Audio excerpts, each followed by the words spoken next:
सावधान। वंदे तु सर्वसिद्धे ध्रुवमचलमणोवमं गदिं पत्ते वोच्छामि समयपाहुड मृणमोऽसुधकेवलीभणिदम् नमः समयसाराय स्वानुभूत्या चकासते चित्स्वभावाय भावाय सर्वभावान्तरच्छिदे अनन्तधर्मणस्तत्त्वं पश्यन्ति प्रत्यगात्मनः अनेकान्तमयी मूर्तिर्नित्यमेव प्रकाशताम्। आचार्य कुंद कुंद देव रचित यह समयसार जी नाम का ग्रंथ है, जिसकी आत्मख्याति टीका, उसके आधार से हम इस ग्रंथ की चर्चा कर रहे हैं। इसमें हमने पहली गाथा के भी पूर्ववर्ती तीन कलशों का व्याख्यान देख लिया है और पहली गाथा भी देख ली थी। जो उस दिन आपको टेबल दिखा रहे थे, उसको एक बार जरा यहाँ देख लीजिए पुनः।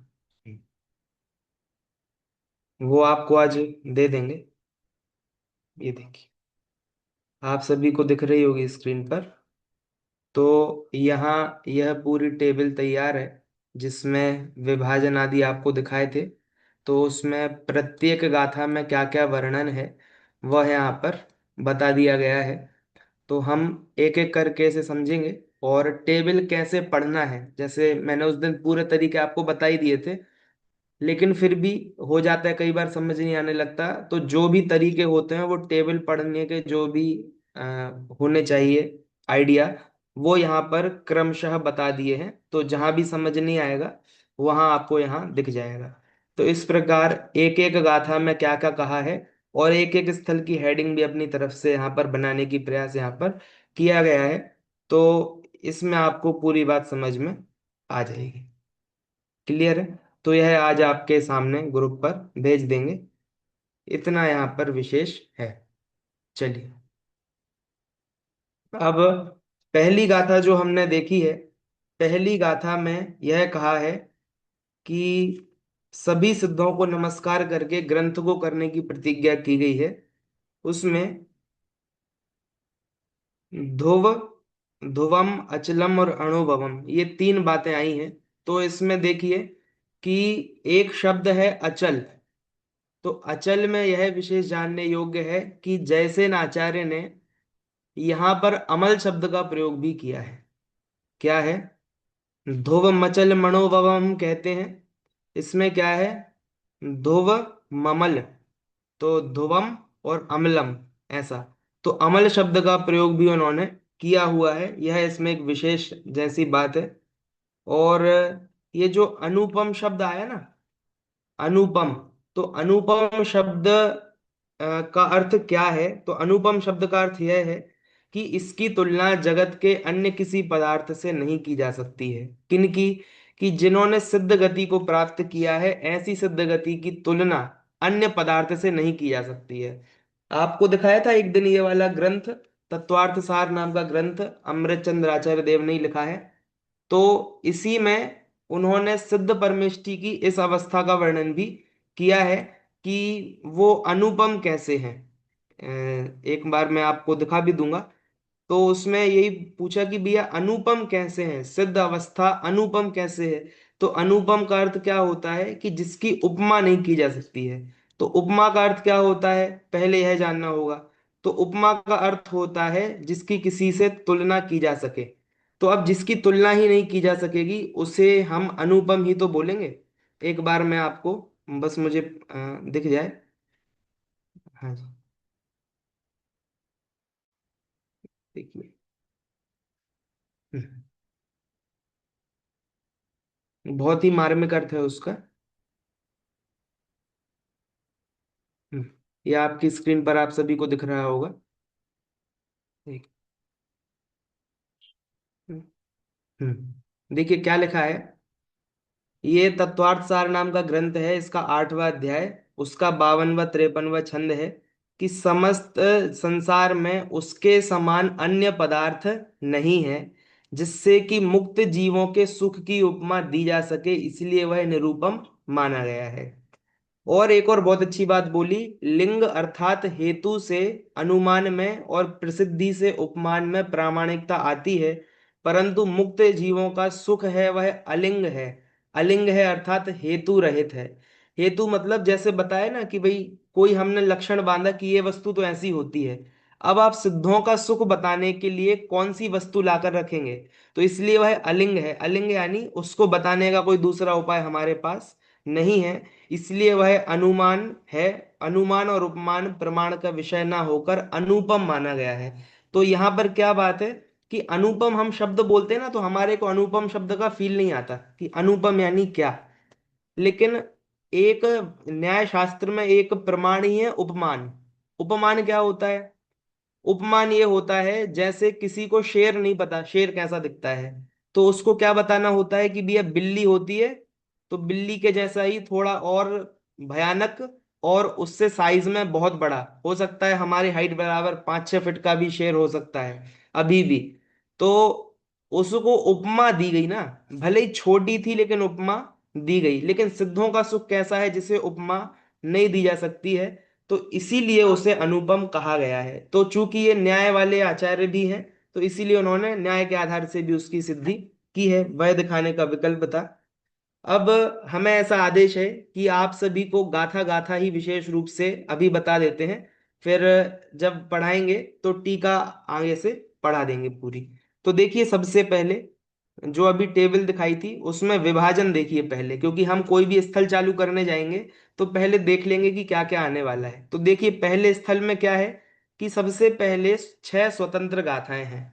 स्वतंत्र गाथाएं हैं मतलब कि इनको छहों को मिला के कोई एक विषय नहीं कह सकते कि किस विषय की चर्चा इसमें की गई है। पहली गाथा में हमने मंगलाचरण और ग्रंथ प्रतिज्ञा देख ली है। अब दूसरी गाथा में स्व समय और पर समय का स्वरूप आने वाला है। आप लोग निकाल लीजिए दूसरी गाथा, हम वहीं से चलते हैं। जी, मैं यहाँ से शेयर भी कर देता हूँ। हम्म, हम्म, हम्म। ये हमारे समक्ष है। देखिए दूसरी गाथा का मैं पाठ करता हूँ, आप सभी अपने सामने निकाल लेवे। जीवो चरित दंसण णाणठिदो तम हि ससमयम जान पोगल कम पदे सठिदम च तम जान पर समयम। एक बार आप लोग भी साथ में प्रयास कीजिएगा, मैं यहाँ से पुनः बोलता हूँ। नियम से सबको बोलना ही है, जो बोलेंगे नहीं उनको उच्चारण नहीं हो पाएगा। जीवो चरित दंसण णाणठिदो तम हि ससमयम जान पोगल कम पदे सठिदम च तम जान पर समयम। देखिए यहां पर क्या कहा है, जान। जान यानी जानो, आदेश दे रहे हैं कि भाई आप जानो, अथवा शिक्षा दे रहे हैं। क्या जानो? कि ससमयम जान और पर समयम जान। क्या शब्द का अर्थ किया? जानो। क्या जानो? कि ये पूरी जगत है, सबको जानने के लिए है। आप क्या जानो? कि स्व समय जानो और पर समय जानो। तो समय की चर्चा क्यों आ गई है? क्योंकि कहा ना कि यहां मैं समय पाहुड़ को कहूंगा। समय पाहुड़ हमारे सामने है तो उसे कहेंगे, तो इसके लिए पहले क्या जानना पड़ेगा? समय क्या होता है। तो समय जानिए ऐसा कहा है। स्व समय और पर समय, इस प्रकार से दो प्रकार का समय होता है। तो स्व समय किसे जानना और पर समय किसे जानना, ये दोनों बार इन्हें जान जान यहाँ पर कहा है। तो किसे जानो? कि जीवो ससमयम जान। देखिए क्या है, एक शब्द क्या है यहाँ पर? जीवो। जीव को क्या जानो? कि स्व समय जानो और जीव को ही पर समय जानो। फिर से मैं बोलता हूं, जान यानी जानो। क्या जानो? ससमयम, पर समयम। जिस शैली से मैं यहाँ पर पढ़ा रहा हूँ, जयसेन आचार्य भी बिल्कुल इसी शैली से पढ़ाते हैं। तो वो लिखते जब है ना, तो इससे गाथा पूरी याद रह जाती है। इससे क्या होता है कि कौन सा शब्द गाथा में कहाँ आया था, आगे आया था कि पीछे आया था, पूरा हमको याद रह जाता है। तो देखो, हमने जैसे आपको सिखाया जान, तो जान दो जगह आया, तो आपके मेमोरी में फिट होना चाहिए ये बात कि भैया दो जगह जान आया था। फिर क्या जानो, स्व समय जानो और पर समय जानो।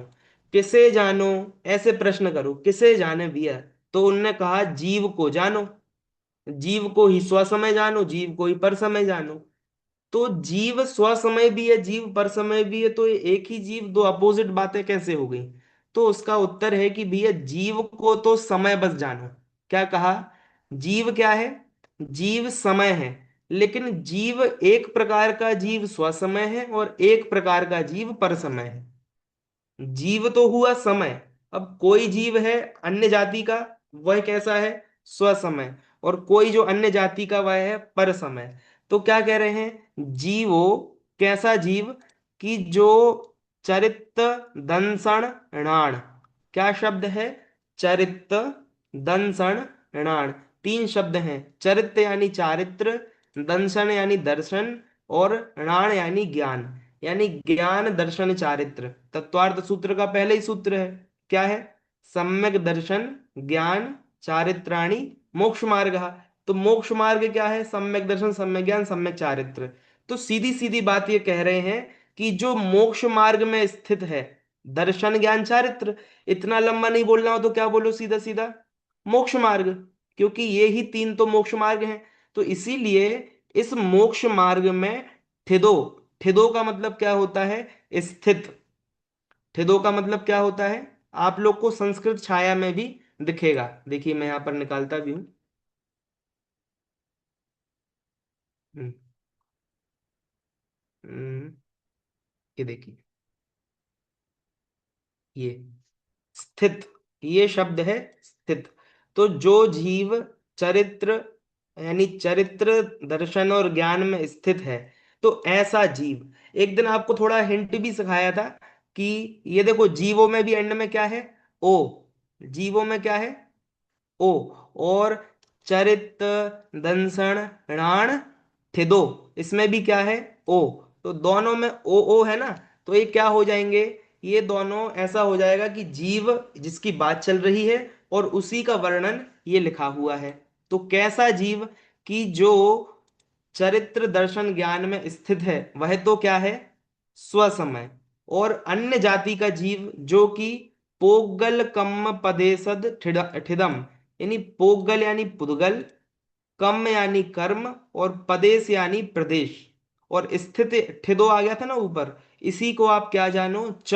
च यानी और, दो बातें हैं ना। च तम जान पर समयम। यानी जो जीव मोक्ष मार्ग में स्थित है, उसे तो स्वसमय जानो। और जो पुद्गल कर्म प्रदेशों में स्थित है, उसे क्या जानो? पर समय जानो। और पुद्गल कर्म में स्थित का मतलब क्या हुआ?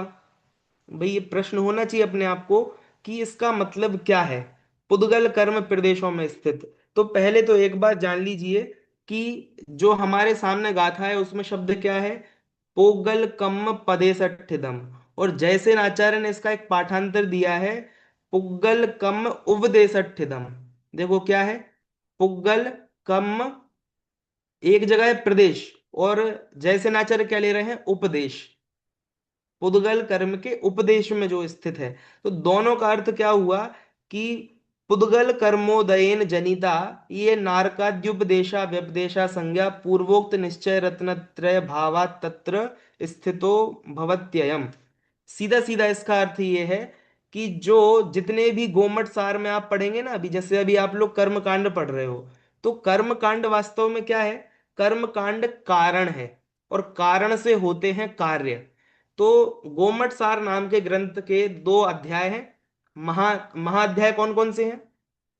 गोमट सार जीव कांड और गोमट सार कर्म कांड। तो उसमें वास्तव में पहला कांड कौन सा है?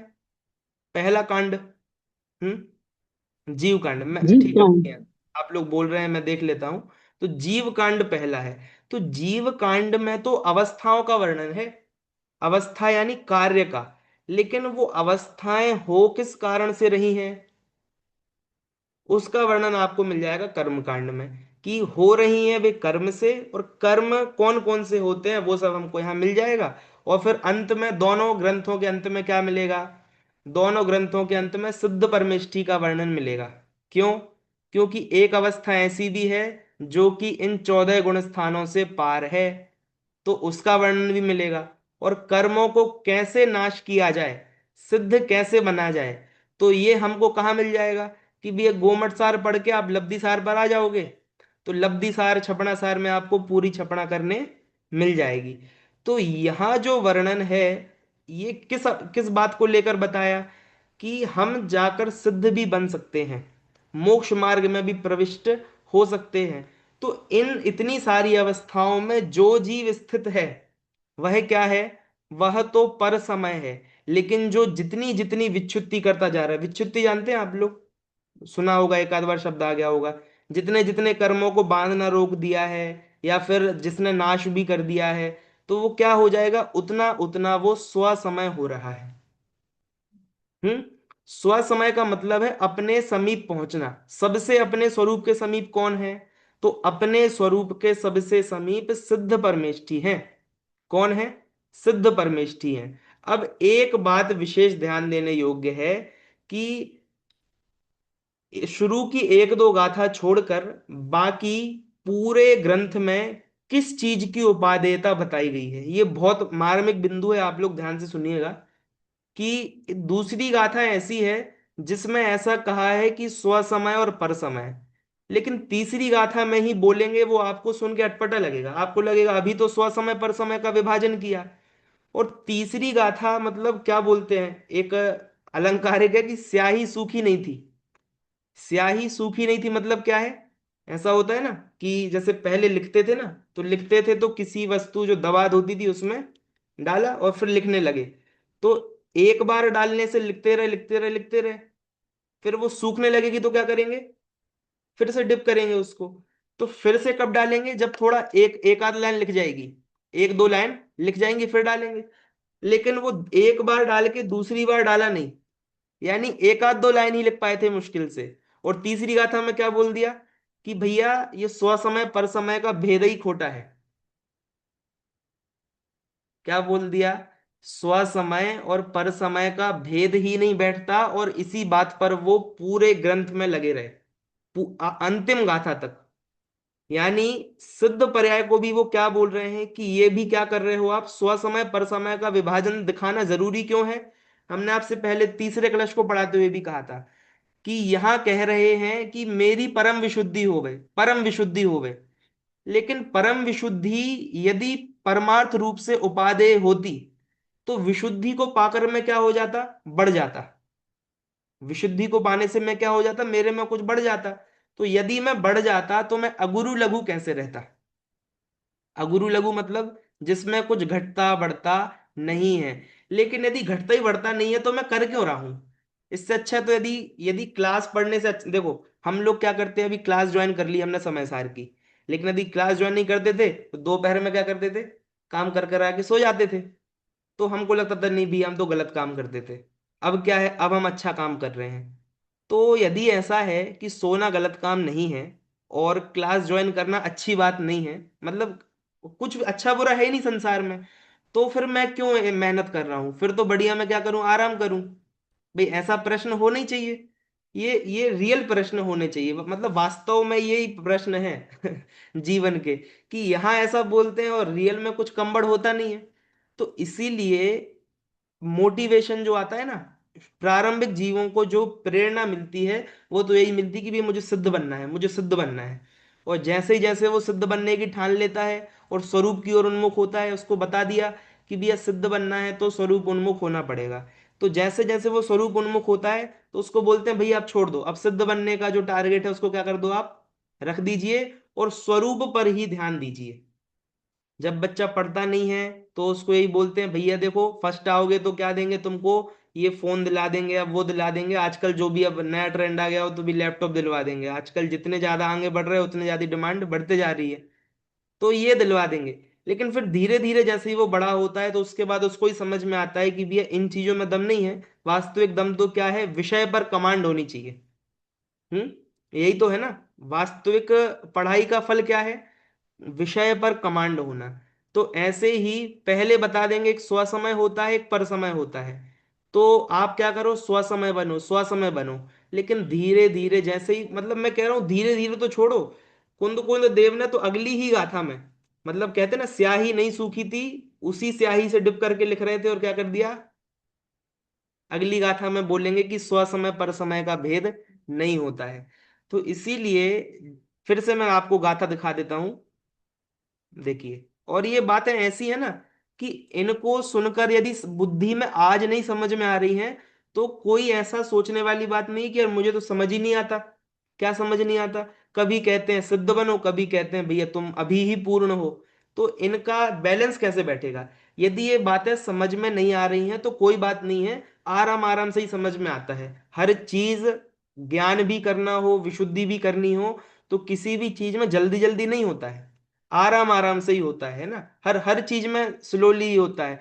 हम चाहें कि मान लीजिए दाल बन रही है, तो हम क्या करते, धीमी आंच पे कुछ उसको कर रहे हैं, हम चाहे बिल्कुल उसमें पूरी आग ही लगा देवें, तो जल जाएगी वो, जल जाएगी।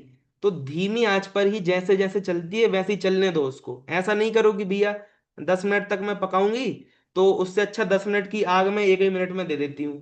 तो उससे क्या हो जाएगा, वो जल और जाएगा, खराब हो जाएगा। तो इसीलिए धीरे धीरे ही समझ में सबको आता है। जीव को समयम जान, जीव को समय जानो। कैसे जीव को समय जानो? कि जीव सामान्य को समय जानो। अब उसके दो भेद, कि एक स्वसमय और एक पर समय। जो जीव ज्ञान दर्शन चारित्र में स्थित है, चरित्र दंशन ठिदो, उसको तो स्वसमय जानो। और जो पुद्गल कर्म प्रदेशों में स्थित है उसे पर समय जानो। क्लियर है बात? ठीक है। तो सबसे बड़े स्वसमय कौन हुए बताओ? सबसे अच्छे वाले स्वसमय कौन है? पर्याय वाला उत्तर देना है भैया, द्रव्य स्वभाव वाला उत्तर नहीं देना है अभी। हम्म। स्वसमय सबसे अच्छे कौन है? सिद्ध सिद्ध भगवान। भगवान। सिद्ध भगवान। बहुत अच्छा। क्या है?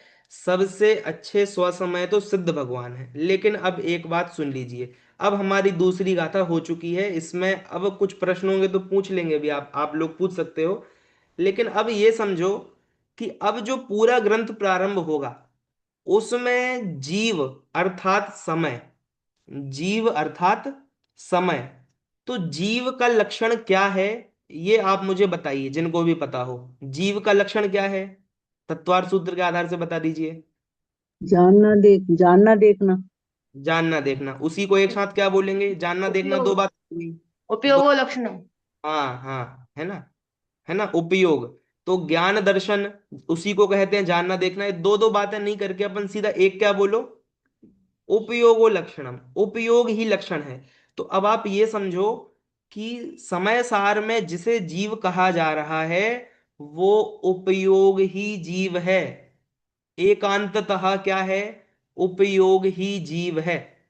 जैसे मैं जीव हूं, और अभी मैं, देखो आप सुनना ध्यान से, जैसे मैं क्लास ले रहा हूं, तो क्लास लेने में क्या क्या चाहिए? देखो, एक तो क्लास लेने में जिस चीज की क्लास लेनी है उस चीज का क्या चाहिए होता है? ज्ञान चाहिए। भाई ज्ञान नहीं होगा तो आप कैसे पढ़ाओगे? तो पहले ज्ञान होना चाहिए। अच्छा, ज्ञान तो कई जीवों को होता है मान लो, लेकिन पढ़ाने का विकल्प होना चाहिए, पढ़ाने का विकल्प होना चाहिए, या फिर तत्संबंधी प्लेटफॉर्म होना चाहिए, कुछ लोग सुनने वाले होने चाहिए।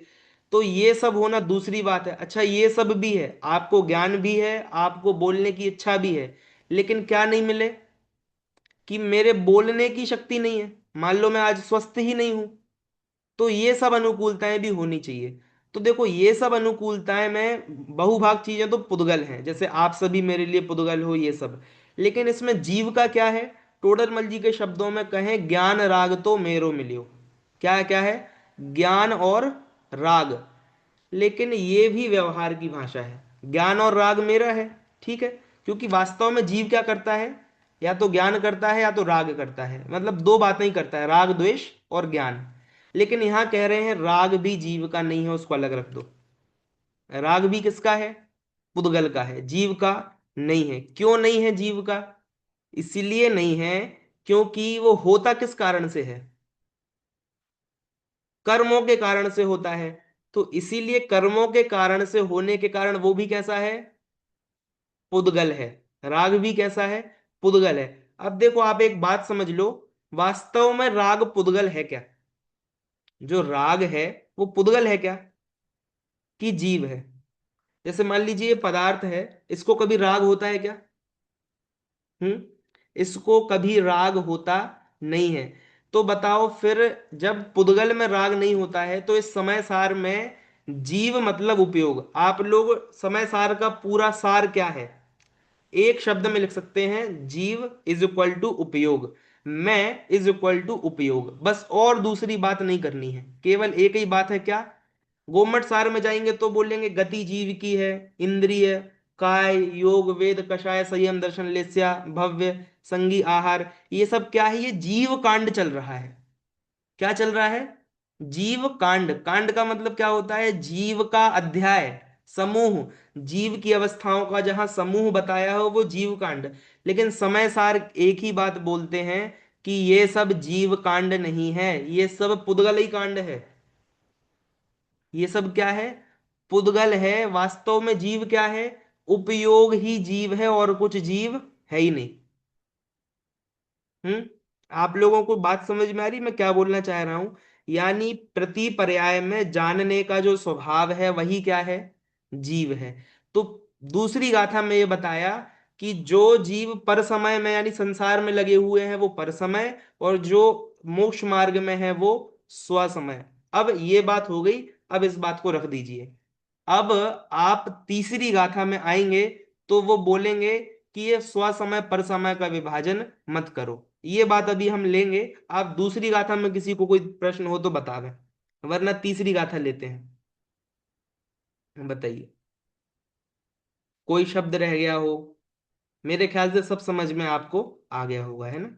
चलिए अब तीसरी गाथा देखिए, आप लोग को आश्चर्य होगा पढ़ के, क्या बोल रहे हैं देखिए।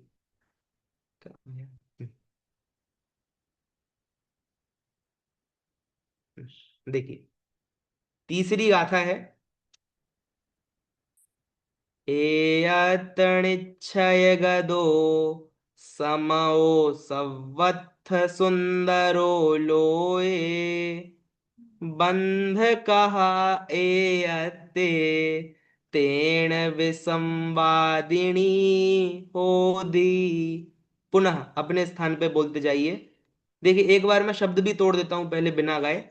ए अत णिच्छय गदो, ए अत णिच्छय गदो समओ संवत्थ सुंदरो लोए बंध कहा एयते तेण, ये पूरा एक ही है फिर, विसंवादिनी होदी। ठीक है, पुनः मैं गाता हूं।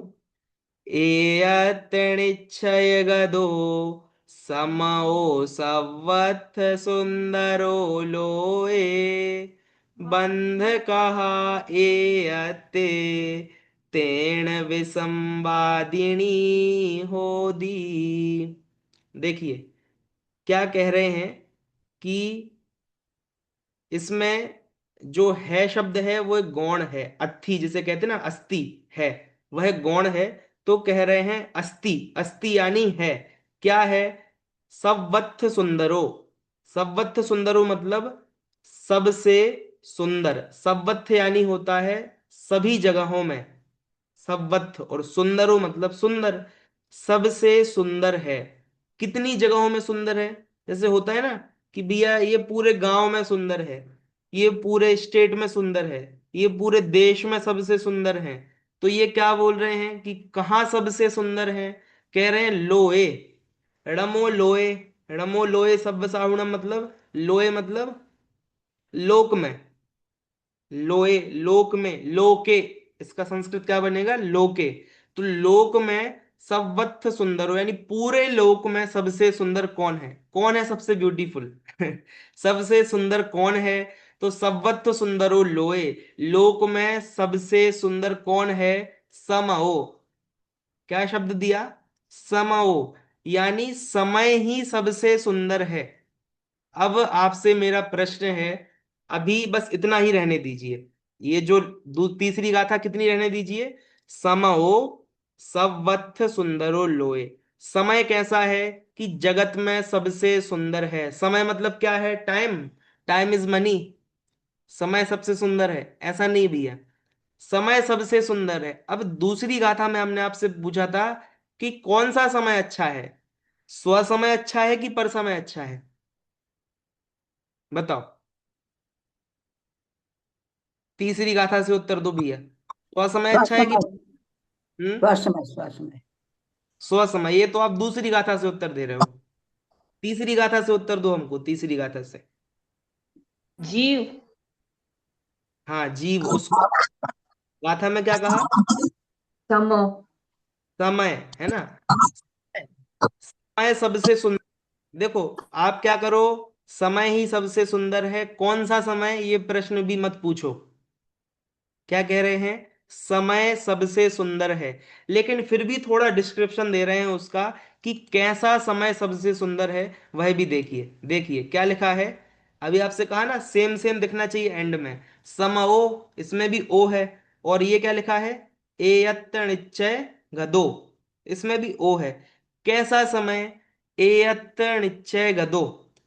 क्या क्या शब्द निकलेंगे इसमें? एकत्व, निश्चय, गत। यहां देखिए तीसरी गाथा आपको निकाल देते हैं, देखिए। ए अत्त निश्चय गदो, यानी एकत्व निश्चय गतः, एकत्व निश्चय को प्राप्त। एकत्व निश्चय को प्राप्त का अर्थ क्या होगा कि जो भी एकत्व को प्राप्त है। एकत्व मतलब क्या है? देखिए मैं आपको समझा देता हूं एकत्व का मतलब क्या है। तो एकत्व का मतलब क्या है, यहां पूरी पहली लाइन में ये कहा है कि एकत्व को प्राप्त जो समय है वो सबसे सुंदर है। क्या पंक्ति बोली? एकत्व को प्राप्त समय सबसे सुंदर है। तो मुझे बताओ समय मतलब क्या है? जीव है, सही है। समय मतलब यहां अपन ने अभी पिछली गाथा में क्या लिया था? जीव। तो अभी जीव ही रखिए, फिर विशेष अर्थ बाद में बताता हूं। तो एकत्व को प्राप्त जीव ही सबसे सुंदर है। मुझे बताइए, अब ऐसा कौन सा जीव है जो एकत्व को प्राप्त है, बताओ। हम्म एकत्व, देखिए क्या कहा, सबसे सुंदर समय है। कौन सा समय है कि जो एकत्व को प्राप्त है? एकत्व को प्राप्त का भाव खोलूं, जो द्वैत को प्राप्त नहीं है। द्वैत मतलब दो बातें जहां खड़ी हो जाएं, दो बातें ही जहां खड़ी नहीं होती हैं, केवल कितनी बातें हैं? एकत्व। बताओ ऐसा एकत्व वाला सिद्ध प्रविष्टियां। सिद्ध परमेष्टियां। अच्छा, ठीक है, अच्छा प्रयास किया। और सम्यक। सम्यक दृष्टि सभी आ जाएंगे उसमें। सम्यक दृष्टि आ जाएंगे, ठीक है, अच्छा प्रयास है। और बताइए। हम्म जो पर में नहीं है स्व में है। तो कौन हुआ? वो कौन हुआ? मैं हुआ कि आप हुए? हाँ। सर शुद्धात्मा। सर हाँ। अपनी शुद्धात्मा। अच्छा, तो मैं हूं कि नहीं उसमें? हम्म। मैं हूं कि नहीं उसमें, बताओ। देखो ये हम्म। बताना चाह रहे हैं आप लोगों को कि एकत्व का मतलब। अच्छा बताइए, हाँ वीरेन जी भाई साहब बताइए। मेरे लिए मैं ही एक हूँ, बाकी हाँ सब पर हैं। वो चाहे हाँ। जीव हो या पुद्गल हो, सब मेरे लिए पर हैं। और जो आपकी मनुष्य पर्याय है वो पर है कि स्व है? वो परे है। तो वो स्व है कि पर है? नहीं, पर है वो हमारे लिए तो। अपने हमारे लिए। लिए मैं बहुत ही अच्छा। मैं हूँ। बहुत अच्छा, सही है। देखिए क्या है, यहाँ सिद्ध परमेष्ठी नहीं लेने हैं, ना यहाँ सम्यक दृष्टि लेने हैं। यहाँ तीसरी गाथा से अब हमने आपको बता दिया है भैया, जिसको भी आप बहुत समझते हो सिद्ध परमेष्ठी बहुत महान हो गए, या सम्यक दृष्टि हो गया तो कोई बहुत महान हो गया, कह रहे हैं वो सब हमने दूसरी गाथा में ड्रॉप कर दिया उनको। दूसरी गाथा में उन सभी को वहीं छोड़ दिया। अब तीसरी गाथा से क्या है? एकत्व को प्राप्त। एकत्व को प्राप्त मतलब उपयोग, बस उपयोग। यानी अभी भी मैं जान रहा हूं, और फिर अगले समय भी मैं जानूंगा, उसके बाद भी मैं जानूंगा। हमारी परसों क्लास लगी थी, तब हमारे को दूसरी तीसरी गाथा आती थी क्या? नहीं आती थी। लेकिन तब भी मैं क्या कर रहा था? मैं जान रहा था, मैं जान रहा था। तो बस इसी स्वभाव की महिमा तो आनी चाहिए। किस बात की महिमा आनी चाहिए? कि जिसमें घटबड़ नहीं है, जो कैसा है, एकत्व को प्राप्त है। द्वैत को प्राप्त कौन होगा? कि देखो भैया, कल मैं जानता नहीं था, आज मैं जानने लगा। दो बातें खड़ी कर दी आपने। ये ऐसे नहीं, कल भी मैं क्या कर रहा था, जान रहा था, आज भी मैं क्या कर रहा हूं, जान रहा हूं, परसों भी, कल भी, सिद्ध बन जाऊंगा तब भी मैं क्या करूंगा, जानूंगा। और मान लो बाई चांस, ऐसा कहना शुभ तो नहीं है, लेकिन यदि कोई निगोद भी चला गया, क्योंकि मैं नहीं कह रहा हूं, यहां पर तीसरी गाथा में जयसेन आचार्य ने खुद ही लिखा है। क्या लिखा है? कि जो निगोद आदि पर्यायों को प्राप्त हैं, सर्वत्रैकेंद्रिय अवस्थादिषु, सभी एकेंद्रिय आदि अवस्थाओं में भी शुद्ध निश्चय नयन सुंदर उपादेय। निगोद पर्याय में भी सुंदरता ही उपादेय है। सुंदरता क्या, किस चीज का नाम है सुंदरता? सुंदरता इस चीज का नाम है कि बदल बदल के भी नहीं बदल रहा है वो। क्या नहीं बदल रहा है? मेरा जानन स्वभाव, इतनी इसकी अस्थि में ही खुश रहना चाहिए। क्या कह रहे हैं? अन्य कोई साधन नहीं चाहिए भैया। हम्म। किसी को कुछ चाहिए ऊपर, खुश खुश कब होंगे? जब हमारी फोटो अच्छी आएगी, जब मैं बहुत अच्छा दिखूंगा, जब मेरी हेयर स्टाइल बहुत अच्छी हो। है भाई, अनेक अनेक साधन है ना जीवों के पास। किसी के कोई बहुत सुंदर नहीं दिखता है तो वो क्या है, वो पैसों का घमंड करता है, भी पैसे सुंदर हैं। इन सब में सुंदरता नहीं है। सुंदरता किस चीज में है? जानन स्वभाव में ही सुंदरता है। और वो ऐसी सुंदरता है जिससे देखो तो सब समान है। ये मेरे सामने पेड़ लगा हुआ है, बताओ पेड़ सुंदर है कि नहीं? तो कह रहे हैं पेड़ तो छोड़ दो, लेकिन पेड़ के अंदर जो जीव है वो एक इंद्रिय है, वह भी कैसा है? सुंदर है, बहुत सुंदर है। कोई एक, बताइए दीदी क्या कह रही हो? मतलब ये अपन कह रहे हैं जो भी जानता है वो सुंदर है ना? तो हाँ, एक इंद्रिय वो जानेगा कैसे मतलब? एक इंद्रिय का ज्ञान स्वभाव है कि नहीं है? जीव है कि नहीं वो? जीव है। हाँ, तो एक इंद्रिय से वो जानता है। हम पंच इंद्रिय से जानते हैं, तो वो जीव तो है ही ना। ऐसा मतलब कुछ भी जानना के बारे में अपन समझ रहे हैं मतलब कि। हाँ। ठीक है। जान बस रहा है, उतना ही सुंदरता है, और कोई सुंदरता नहीं चाहिए। थोड़ा जान रहा है, अधिक जान रहा है, ये सुंदरता और इसका कम ज्यादा आधार नहीं है। ये पंडिताई की क्लास नहीं चल रही है कि भैया जो जितना ज्यादा जानेगा वो क्या हो जाएगा, वो बड़ा विद्वान हो जाएगा। है ना? जो गोमट सार पढ़ेगा, जिसने गोमट सार नहीं पढ़ा, बाल बोध बस पढ़े छोटे मोटे ग्रंथ, वो छोटा विद्वान। जिसने गोमट सार पढ़ लिया वो बीच का विद्वान। जिसने धबला पढ़ ली वो सबसे बड़ा विद्वान। ऐसा कुछ है क्या? ऐसी बात नहीं चल रही है। बात इतनी चल रही है कि जान रहा है कि नहीं जान रहा, आप तो इतना बताओ। हाँ ये तो है।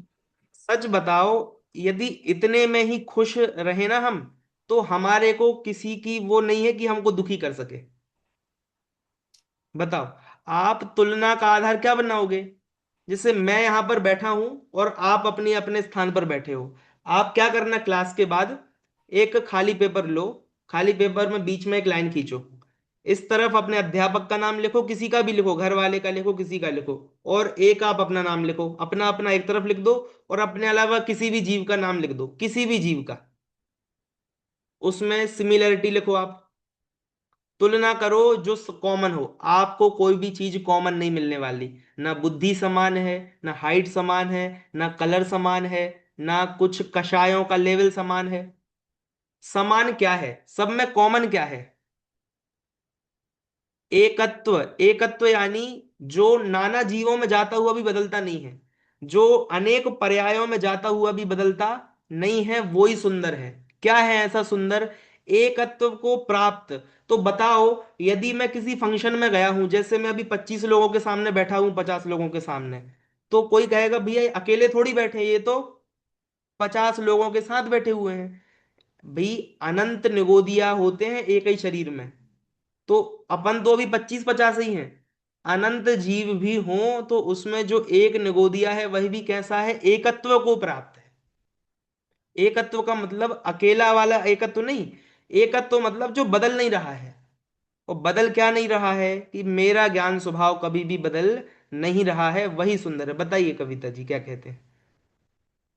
ज्ञान स्वभाव, और मतलब अपन इसमें आत्मा को भी ले सकते हैं ना, कि आत्मा भी नहीं बदल रही है, सबकी आत्मा एक जैसी है। वही तो बात है ना। आत्मा मतलब ज्ञान स्वभाव, जो दो बातें अच्छा। आप कहती हो वो एक ही बात है। ठीक है, ठीक। देखो ना, कितनी बढ़िया बात दादा ने बाल बोध में लिखी है कि महावीर भगवान की 11 शिक्षाएं। पहली शिक्षा क्या है? सभी आत्माएं बराबर हैं, कोई छोटा बड़ा नहीं है। यही शिक्षा है सबसे पहली। सम्यक दर्शन आपको इसी में बंद करके ऐसा दे दिया था। कैसा दे दिया था? भाई जीव कांड पढ़ने जाएंगे तो अलग स्पष्ट ही दिख रहा है, कोई नारकी है, कोई कुछ है, कोई कौन सी लेश्या में है, किसके कौन से विशुद्धि स्थान बन रहा है। लेकिन वहां तो यही कह रहे हैं, क्या कह रहे हैं? कि सभी आत्माएं बराबर हैं।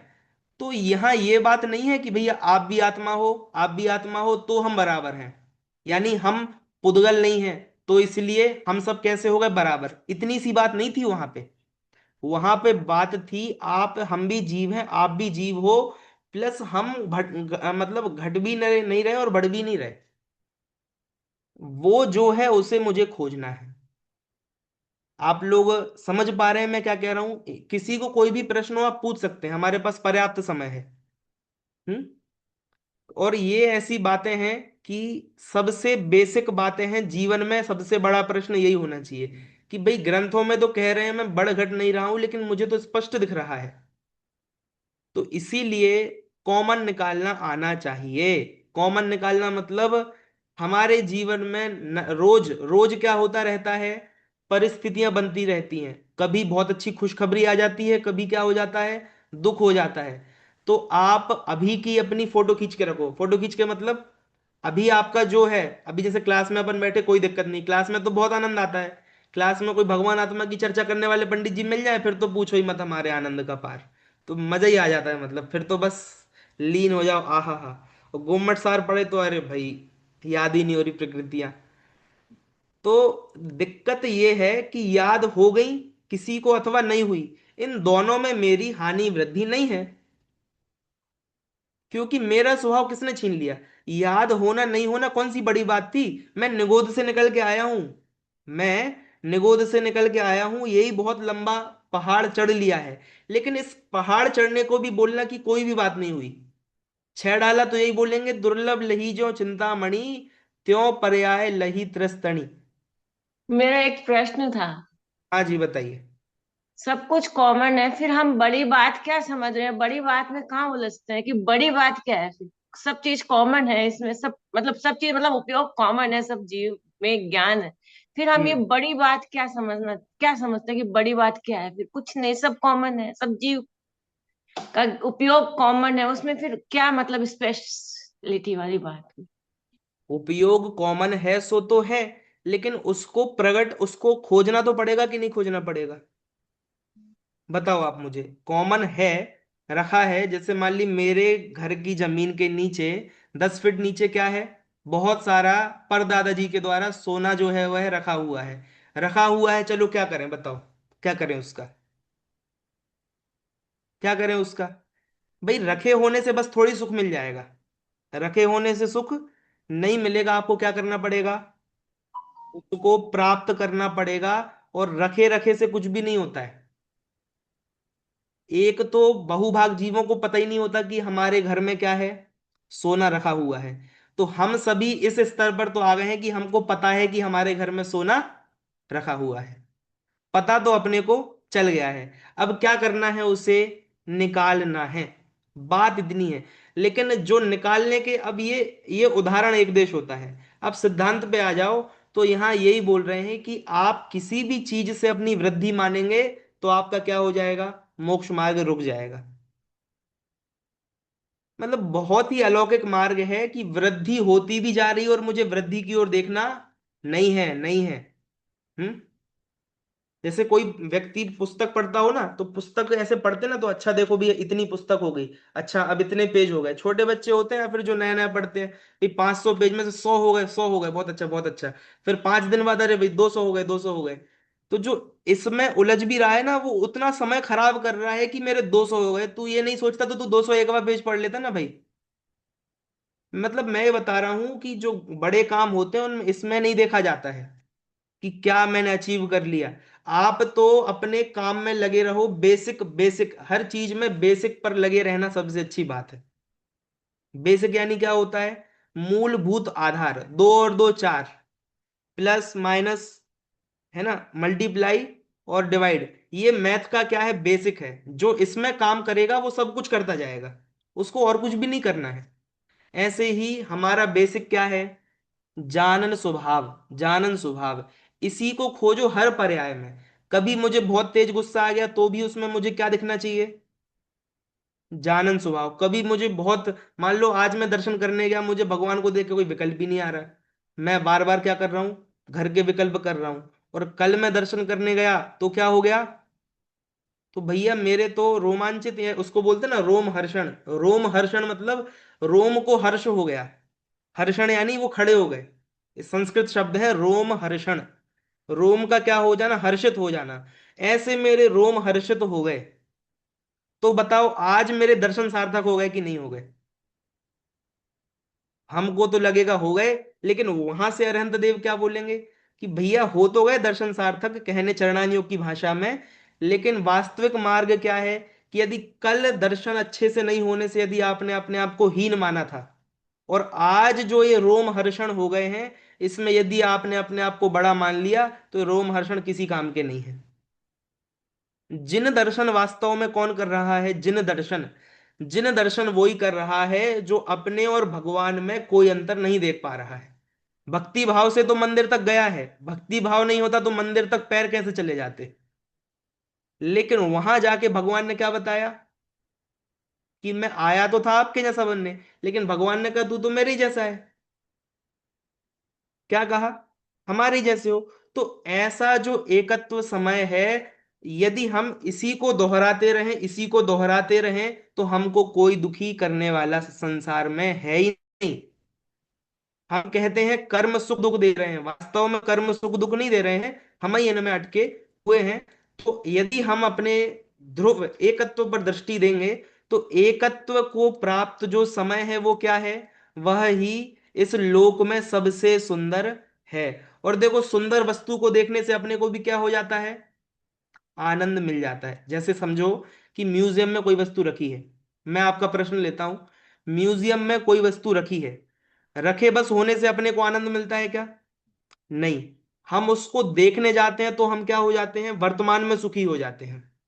ऐसे ही हमारे अंदर बहुत अच्छा म्यूजियम है जिसमें सबसे सुंदर वस्तु रखी हुई है, उसको देखने जाएंगे तो हम वर्तमान में भी क्या हो जाएंगे? प्रसन्न हो जाएंगे, सुखी हो जाएंगे। अंतिम पंक्ति और देख लीजिए तीसरी गाथा की। क्या कह रहे हैं कि बंध कहा एयत्ते। कहा, कहा का मतलब क्या होता है? अपने को लगेगा किसी ने कुछ कहा, ये वो वाला कहा नहीं है, कथा। कहा मतलब क्या है? कहा, ये प्राकृत शब्द है, इसका संस्कृत क्या बनेगा? बंध कथा। बंध की जो कथा है, यानी पूरा का पूरा जीवकांड, पूरा का पूरा कर्मकांड, ये सब क्या है? ये सब बंध की कहानी है कि कैसे बंध होता है, मिथ्या, त्वविरति, प्रमाद, कषाय, योग, ये सब क्या करने वाला है? ये एयत्ते। एयत्ते मतलब एकत्व में। एयत्त मतलब एकत्व, और एयत्ते, एयत्ते मतलब एकत्व में क्या करने वाला है?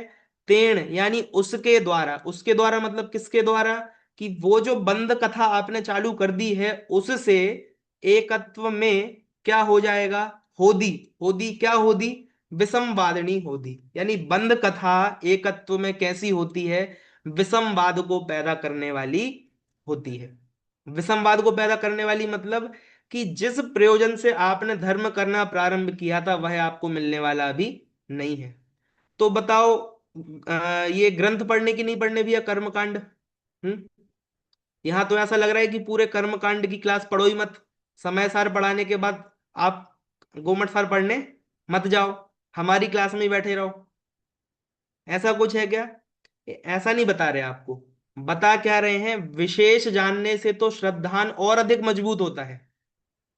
द्रव्य और गुण पर्याय का ज्ञान करने से विशेष ज्ञान प्रबल होता है, लेकिन पहले मूलभूत जो बात है तत्व ज्ञान, उसे पहले करना चाहिए।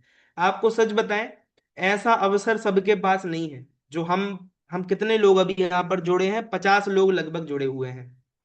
तो ऐसे कौन इस संसार में लोग हैं जो गोमट सार और समय सार को एक साथ पढ़ पाते हैं? बताओ आप। Very rare.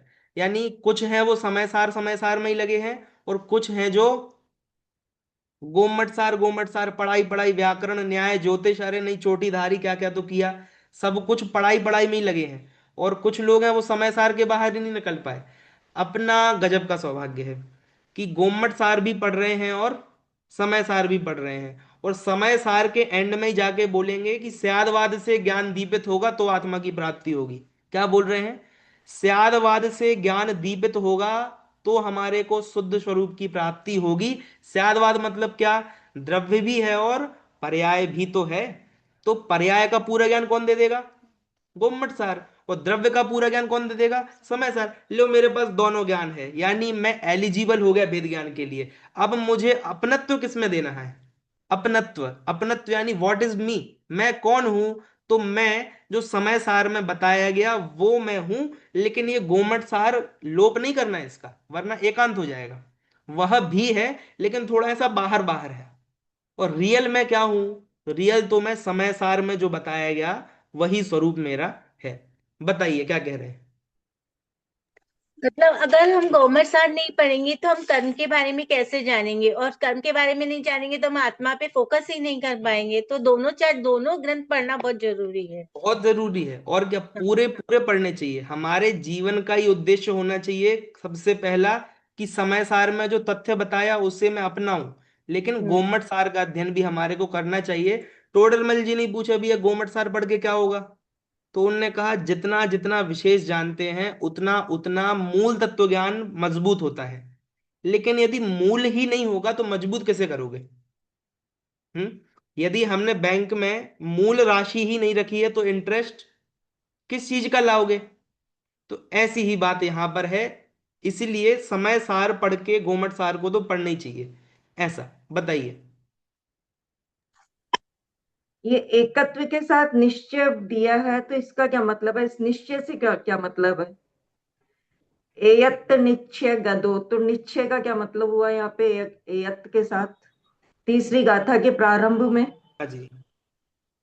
यहां पर जैसे आचार्य अर्थ ले रहे हैं अभेद रत्नत्रय। क्या अर्थ ले रहे हैं? अभेद रत्नत्रय। अभेद रत्नत्रय का मतलब क्या है? जैसे मोक्ष मार्ग बताया तत्वार्थ सूत्र में 3 प्रकार से, मतलब 3 को मिलाकर बताया। तो वास्तव में जितने भी भेद बनाए जाते हैं वो सब क्या है? व्यवहार की परिभाषा है भेद और उपचार। क्या परिभाषा है व्यवहार की? भेद और उपचार।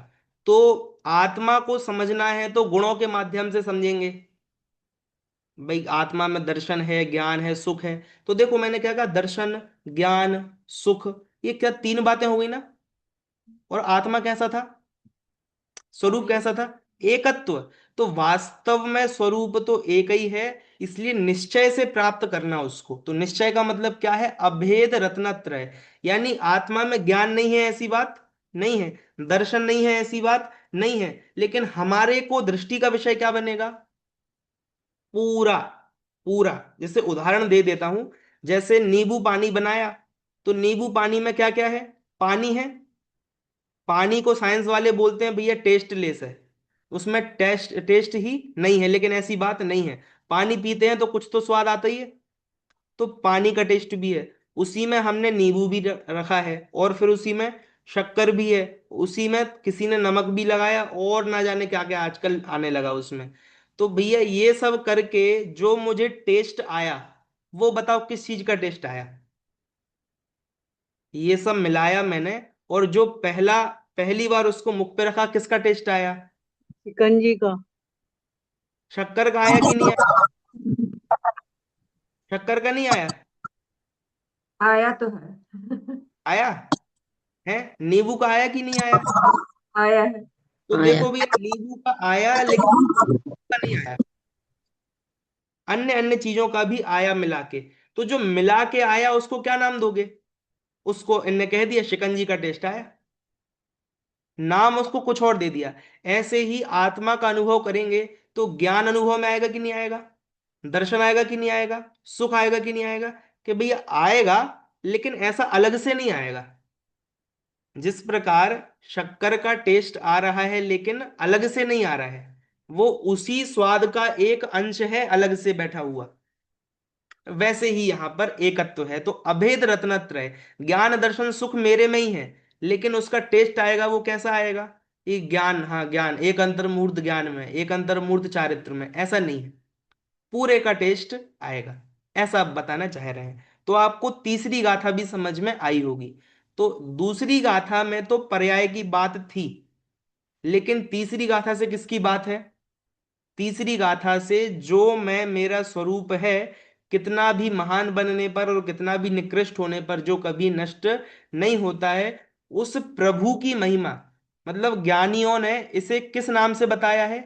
कोई भगवान नाम से बताता है, कोई प्रभु नाम से बताता है। ये भगवान प्रभु छोटे शब्द हैं क्या भैया? ये बहुत महान उससे बता रहे हैं, तो उसकी महिमा आनी चाहिए, क्योंकि कॉन्सेप्ट क्लियर कर लिया हमने ज्ञान में, लेकिन यदि उसकी महिमा नहीं आएगी तो आप लीन होने कैसे जाओगे? हम्म। तो इसीलिए हमारे को चाहिए कि उस स्वरूप की महिमा आवे और उसी में हम तृप्त रहें, ऐसा। और बताइए क्या कह रहे हैं?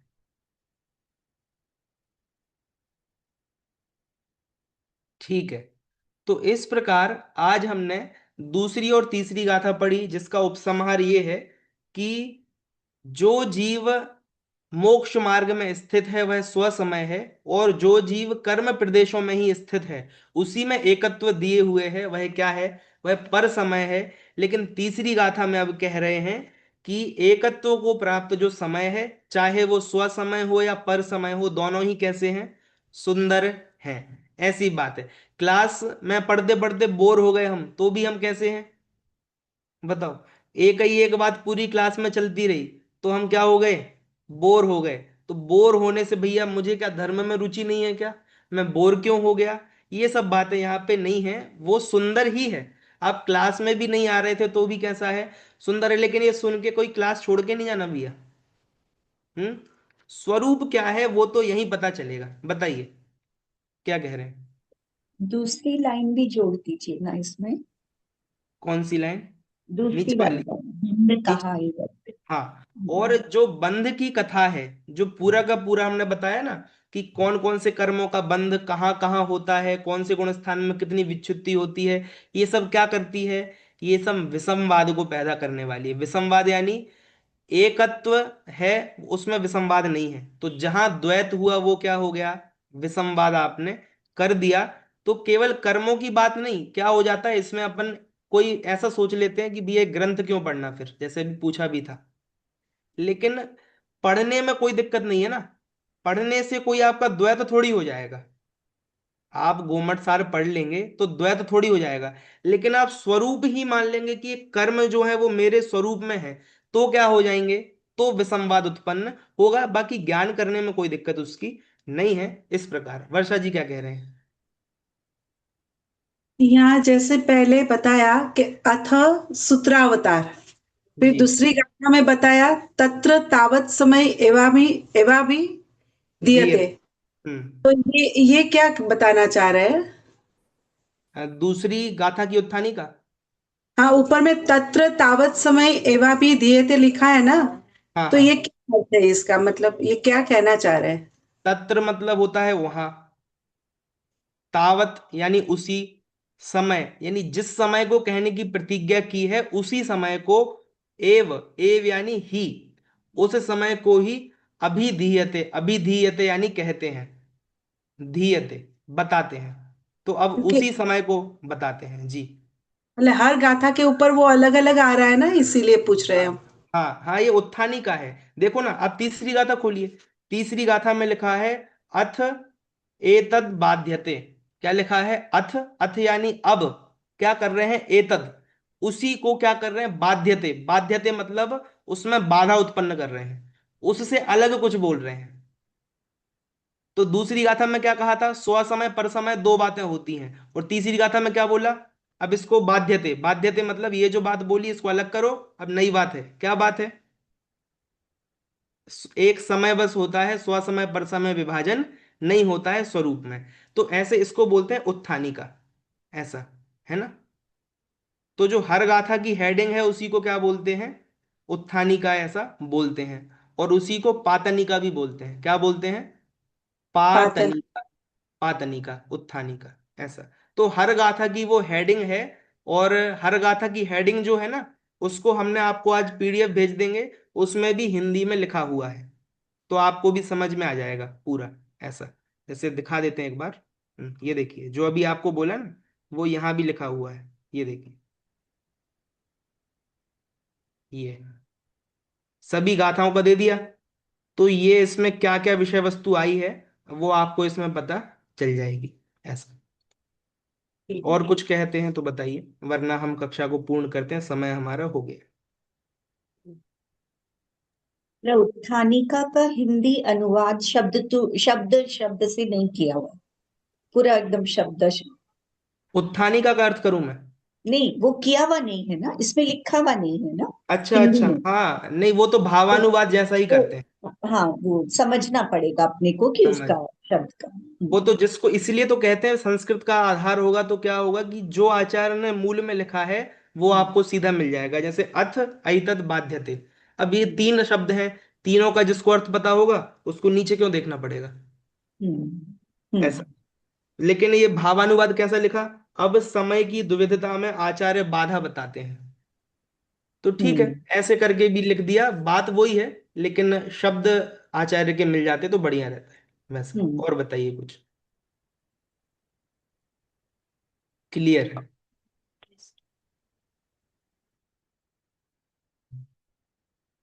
ठीक है ना? तो इस प्रकार दूसरी और तीसरी गाथा हम सभी को समझ में आ गई है। आप इसको घोलन करना तो समझ में आएगा। बड़े पंडित जी साहब कहते हैं भाई, उतना ही खाओ जितना पचे। क्या कहते हैं? उतना ही खाओ जितना पचे। तो अपन 10 गाथा पढ़ जाते और समझ में कुछ आता नहीं, तो इसलिए वो पचना नहीं है। अपन ने 2 गाथा पढ़ी हैं, तो पचाओ, इसी को पचाओ। मतलब क्या है? खाते हैं 10 मिनट में, 15 मिनट में, पचाते कितनी देर में है? इसलिए अभी 1 घंटा खाया किसी ने, तो पचाने के लिए कम से कम 23 घंटे तो लगेंगे कि नहीं लगेंगे? तो पचना कब होता है? अलग से बैठते कि चलो भैया, अब मैंने क्या कर लिया, थोड़ी दुकान चला ली, मैंने पढ़ाई कर ली, अब मैं 1 घंटे क्या कर लेता हूँ, 1 घंटे में पचा लेता हूँ। अलग से थोड़ी पचाते हैं, हर काम में पचना हमारा लगा ही हुआ है। तो ऐसे ही चाहे आप कुछ भी करो, ये गाथाएं हमारी पचती रहनी चाहिए। और पचेंगी कब? पेट तो अपने आप पचा देगा, लेकिन गाथाओं को आपको खुद पचाना पड़ेगा। और वो कैसे पचेंगी? हर जगह आप भेद ज्ञान का अपना मीटर चालू रखिए। क्लियर? ठीक है। इस प्रकार अभी की कक्षा पूर्ण होती है। कल आप दोनों गाथाओं को आए शुरू में कुछ लोगों से उच्चारण करवा कर देखेंगे। इस प्रकार अभी यहाँ पर बात पूरी करते हैं। जय जिनेन्द्र। जिननी स्तुति।